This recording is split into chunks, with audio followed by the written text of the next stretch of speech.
আসসালামু আলাইকুম everyone, welcome back to my channel. আমি আঞ্জুমান নিয়ে আসলাম আপনাদের সামনে একটি মজাদার টুইস্টেড সিঙ্গারা রেসিপি। চলুন কথা না বাড়িয়ে মূল রেসিপিতে চলে যাই।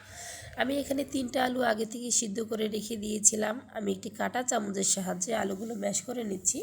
আপনারা হাতের সাহায্যেও ভেঙে নিতে পারেন, কিংবা হাত ব্লেন্ডার বা যে কোনো কিছুর মাধ্যমে আপনারা আলুটি ম্যাশ করে নিতে পারেন।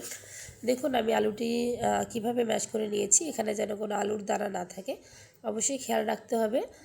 আসলে কাঁটা চামচের মাধ্যমেও আপনারা এই আলুগুলো ম্যাশ করে নিতে পারেন। আবার আলুগুলো ম্যাশ করা হয়ে গিয়েছে, আমি এখানে এগুলো এক জায়গায় রেখে এখানে কিছু মশলা মিক্সড করে দিব। প্রথমেই আমি দিয়ে দিলাম 1 চা চামচ লবণ, 1 চা চামচ মরিচ এবং 1 চা চামচ জিরা গুঁড়া, 1 চা চামচ ধনিয়া গুঁড়া। এইভাবে মশলাটি ব্যবহার করতে পারেন। এখানে আপনারা ধনিয়া পাতা ব্যবহার করতে পারেন, আমি আসলে ধনিয়া পাতা ব্যবহার করি নাই। আপনারা এখানে চাইলে আপনাদের প্রয়োজন মতো মশলা ব্যবহার করতে পারেন অল্প অল্প করে। আমি এখানে হাতের সাহায্যে আমি আলুর সাথে মশলাগুলো ভালোভাবে মিক্সড করে নিয়ে নিয়েছি।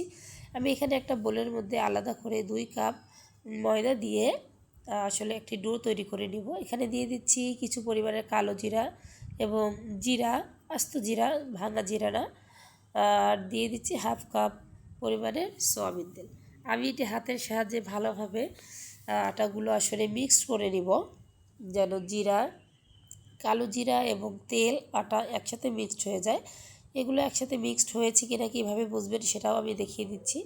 দেখুন, মিক্সড করার পরে হাতে মুঠ বেঁধে যদি ভেঙে ফেলেন, ঝুরঝুরে থাকে, তাহলে মনে করবেন আপনাদের এই ডোটি পারফেক্ট তৈরি হয়েছে।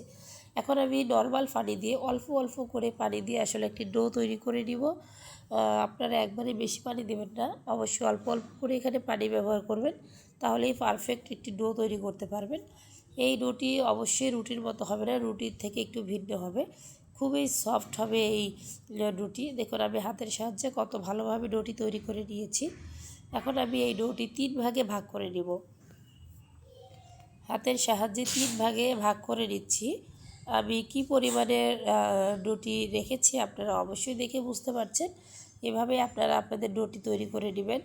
এবং আমি রুটিটাকে যেভাবে বেলে নিচ্ছি পুরো ভিডিওটাই আমি দিয়েছি, আপনারা একটু দেখে নেবেন কি পরিমাণে রুটির পরিমাণটা রেখেছি, কতটুকু পরিমাণে পাতলা করতে হবে আপনারা দেখে নিশ্চয়ই বুঝতে পারছেন।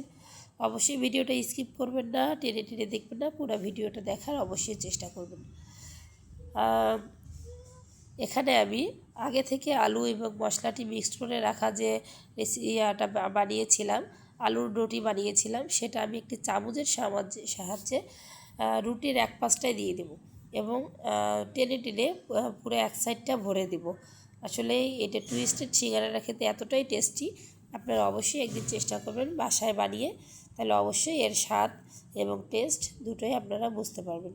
দেখুন আমি এক পাশটা কত সুন্দরভাবে আলুর মিশ্রণটি দিয়ে দিয়েছি, অপর পাশ থেকে রুটিটা এনে মুখটা বন্ধ করে দিব, হাত দিয়ে চিপে চিপে দিব, যেন এক সাইড থেকে কোনো প্রকারের আলু বের না হয়ে যায়। দেখুন আমি মুখটা কিভাবে বন্ধ করে নিয়েছি। আপনারা ঠিক এইভাবেই বন্ধ করে নেবেন, তাহলে আপনাদের পারফেক্ট একটি সিঙ্গারা তৈরি হয়ে যাবে। দেখুন আমি একটি নাইফের সাহায্যে কীভাবে কেটে নিচ্ছি। আমি এখানে একটু ভিডিওটা লং করেছি শুধু আপনাদের বোঝানোর ক্ষেত্রে, নাইফের সাহায্যে কতটুকু পরিমাণের রেখে আপনাদের এই টুইস্টেড সিঙ্গারাটা কেটে নিতে হবে, যেন আপনাদের এই রেসিপিটা পারফেক্ট হয়। এই জন্য আমি পুরো ভিডিওটা আপনাদের সাথে নর্মালি শেয়ার করেছি। দেখুন আমি হাতের সাহায্যে কিভাবে একটি ডিজাইন তৈরি করে নিচ্ছি। আমার কাছে এই ডিজাইনটা খুবই ভালো লেগেছে। আসলে এটা একটা ভাইরাল ডিজাইন। আপনারা চাইলে এভাবেই এই টুইস্টেড সিঙ্গারাটি তৈরি করে নিতে পারেন বা অন্যান্য ডিজাইনও করে নিতে পারেন।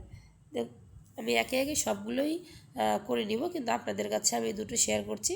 ঠিক এভাবেই আপনারা তৈরি করে নেবেন টুইস্টেড সিঙ্গারা বানানোর একটি টিপস।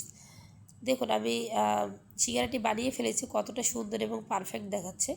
আমি চুলার মিডিয়াম জালে তেল গরম দিয়ে দিয়েছিলাম। আমি তেলটি বেশি গরম করব না, যদি অতিরিক্ত তেল গরম করি তাহলে আমার সিঙ্গারাটি পুড়ে যাবে, ভিতর থেকে কাঁচা অংশ থাকবে। দেখুন আমি হালকা জালে টুইস্টেড সিঙ্গারাটি ভেজে নিচ্ছি। দেখতেই পাচ্ছেন কতটা ইয়াম্মি হয়েছে আর কতটা খেতে টেস্টি হবে, আপনারা নিজেরাই বুঝতে পারছেন।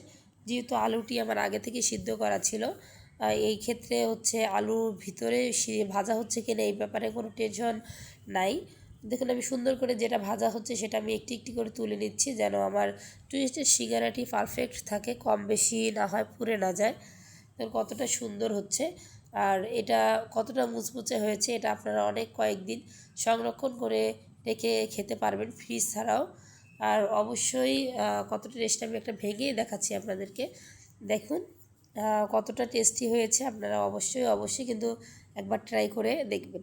যদি আমার ভিডিওটি ভালো লেগে থাকে অবশ্যই লাইক কমেন্ট শেয়ার করে পাশে থাকবেন। পরবর্তীতে ভিডিও দেখার জন্য অবশ্যই কিন্তু কমেন্টে জানাবেন কোন ধরনের ভিডিও দেখতে চান। অবশ্যই পাশে থাকবেন, সাথে থাকবেন এবং আমার চ্যানেলের ভিডিওগুলো যদি আপনাদের ভালো লেগে থাকে অবশ্যই সাবস্ক্রাইব করে পাশে থাকবেন, নোটিফিকেশনটি অল করে রাখবেন যেন পরবর্তীতে ভিডিও ছাড়ার সঙ্গে সঙ্গেই আপনারা নোটিফিকেশনটি পেয়ে যান। অবশ্যই কিন্তু কমেন্টে জানাবেন আমার রেসিপিটা কেমন হয়েছে। সবাই ভালো থাকবেন, সুস্থ থাকবেন। আল্লাহ হাফেজ। আসসালামু আলাইকুম ওয়া রাহমাতুল্লাহ।